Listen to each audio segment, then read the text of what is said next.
ለምንድነው ክርስትና የሚነሳው?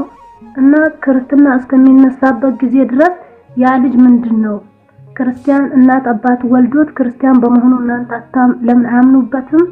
ወይስ ሌላ እምነት እንዳለው በውስጣችሁ ስላወቃችሁ ነው ወስዳችሁ ክርስትና የምታስነሱት? እሱ እንድትነግሩኝ ነው። ኦኬ ሌላ እምነት ስላለው ነው ወይ? ነዛ አይደለም። ነዛ ሳይሆን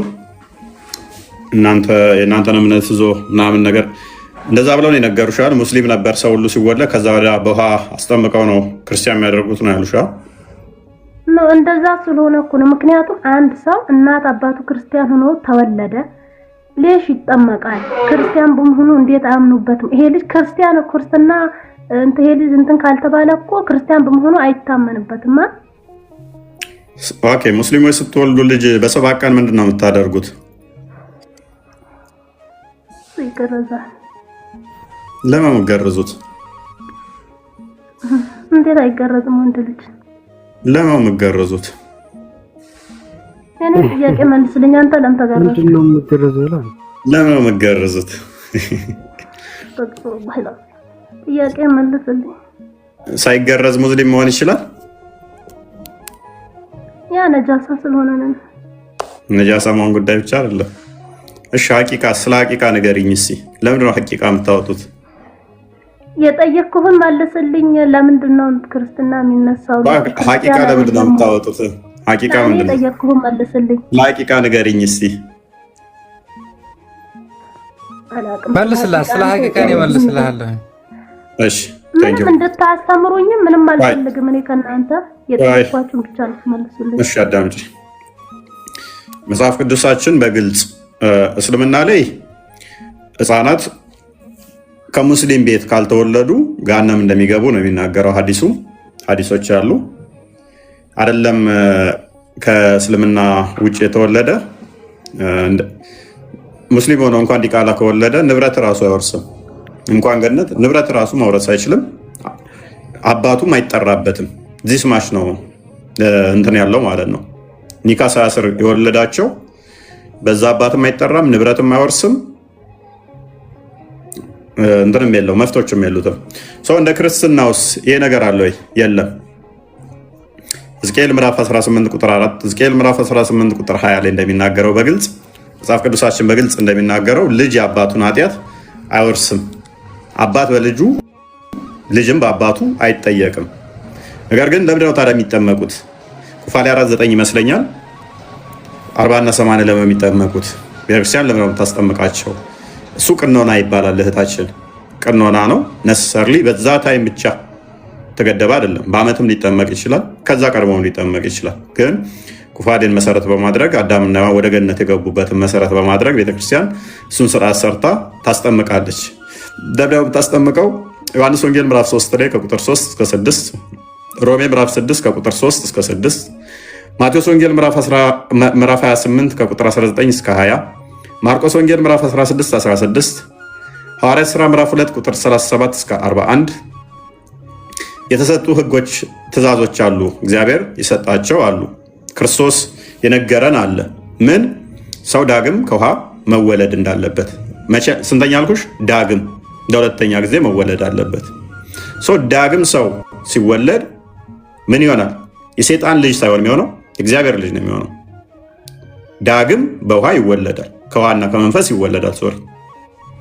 ከዛስ የተጠመቃችሁ ሁላችሁ ክርስቶስን ለብሳችኋል እንደሚለው ገላትያ ምዕራፍ 3 ላይ ከቁጥር 24 አካባቢ ጀምሮ ያ የተጠመቁ ባሪያ፣ ጨዋ፣ ንጉስ፣ ጌታ የሚባል የለም። ኦሮሞ፣ አማራ፣ ትግሬ፣ ከምባታ የሚባል የለም።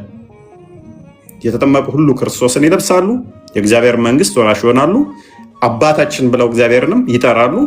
ሮሜ ምዕራፍ 8 ቁጥር 15 እስከ 17 እንደሚናገረው አባት አባት ብለው የሚጮሁበትን፣ ማቴዎስ ወንጌል ምዕራፍ 6 እንደሚናገረው አባት አባት ብለው የሚጮሁበትን ያንን ጸጋን ይጎናጸፋሉ፣ የእግዚአብሔር ልጆች ይሆናሉ፣ የእግዚአብሔርን መንፈስ ይቀበላሉ። ሲጠመቁ የእግዚአብሔርን መንፈስ ይቀበላሉ። ያ የእግዚአብሔር መንፈስ ደግሞ አባት አባት ብለው እግዚአብሔርን እንደ አባታቸው እንዲጠሩ ያደርጋቸዋል። የሰይጣንን እንትን ይቃወማሉ ማለት ነው።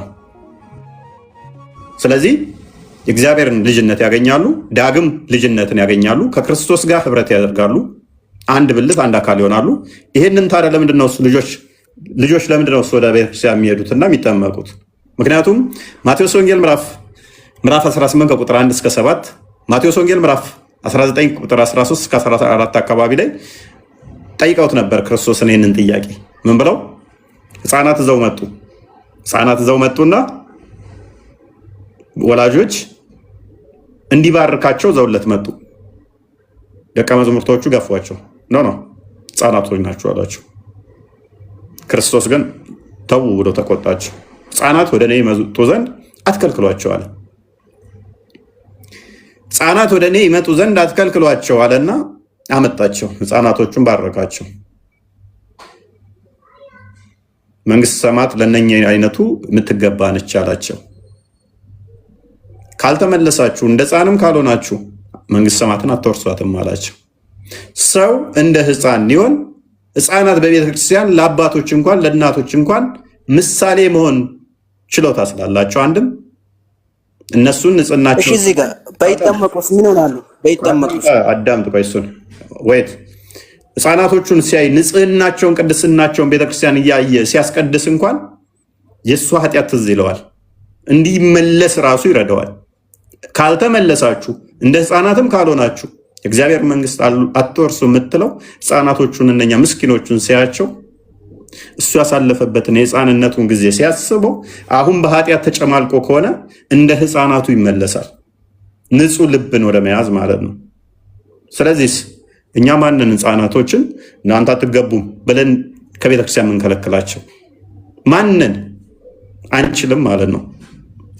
በ80 ዓመትና በ60 ዓመትና በ40 ዓመትና በ20 ዓመትና በ10 ዓመትና በአንድ ዓመትና ቤተክርስቲያን አትከለክልም። የእግዚአብሔር ልጅነትን ትቋደስ ዘንድ ጸጋ መንፈስ ቅዱስን ትካፈል ዘንድ አጥምቃ ምስጢራትን ትፈጽምልሃለች፣ ለሁሉም ትሰጣለች። ነገር ግን እስልምናን የሚያጠምቋችሁ እስልምናን ለመፋቅ ነው ለሚሏቸው ጥያቄያችን ምን ይሆናል? ከዛ ሱራ 30 ላይ የተፈጥሮ ሃይማኖት ወይ በፊጥራ ላይ ይፈጠራል፣ የፊጥራም ደግሞ የሚፋቅ የሚጠፋ አይደለም ይላል። በውሃ ይጠፋል የሚለው የሙስሊሞቹ ሎጂክ፣ አላህ ደግሞ አይጠፋም ይላል። ስለዚህ ከአላህ ይልቅ ሙስሊሞች ያውቃሉ። አንደኛ ሎጂክ። ሁለተኛ እኛ በጸበል የሚለቀው የምናውቀው ቅዱሱ መንፈስ ሲገባበት የሚወጣው ሴጣን ነው። እስልምና ነው ካሉን እስልምና ሴጣን ነው፣ እናመሰግናለን። ሰው ሲጠመቅ ቅዱሱ መንፈስ ሲቀበል እርኩሱ መንፈስ ይወገዳል። ስለዚህ እስልምና እርኩስ መንፈስ ነው ካሉን ሁለተኛ ሎጂክ እናመሰግናለን። ሶስተኛ ሰዎች ሁሉ ሙስሊሞች ሰላት ማድረግ አለባቸው። ሰላት ካልሰገዱ ጁማ ሰላትን ቢያቆሙ እንደ ካፊር ነው የሚቆጠሩት። ሰላት ለመስገድ ደግሞ ግዴታ ውዱ ማድረግ አለባቸው። ትጥበት መታጠብ አለባቸው። በኋላ ሳይታጠቡ ከሰገዱ ጸሎታቸው ተቀባይነት የለውም። አንድ ሰው ጁማ ሰላትን ማይሰግድ ከሆነ ሰላት ከነ ቢያቆም ከእስልምና ይወጣል። ነገር ግን እየሰገደ ውዱ ማያደርግ ከሆነ ማይታጠብ ማለት ያለ ትጥበት ቢሰግድ ስግደቱ ተቀባይነት የለውም። ለምንድን ነው የሚታጠበው? በታጠበ ቁጥር ኃጢአቱ በውሃው ይወገዳል ነው የሚለው። ስለዚህ ሁሌም ይጠመቃሉ ማለት ነው ሙስሊሞች ኃጢአታቸው እንዲወገድ። ሁሌም ትጥበት ካልፈጸሙ ሰላታቸው ተቀባይነት የለውም። ሁሌም መነከር አለባቸው ማለት ነው። እኛ እንዴ እንጠመቃለን? የእግዚአብሔር ልጆች ተብለናል።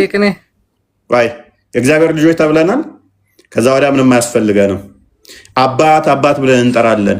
እውነት ነው ሙስሊሞች ይሄ ሴጣንን ለማስወገጃ ነው ካሉን እስልምና ነው እናንተ እንደምትሉት ሴጣን ነው እስልምና ካሉን እናመሰግናለን።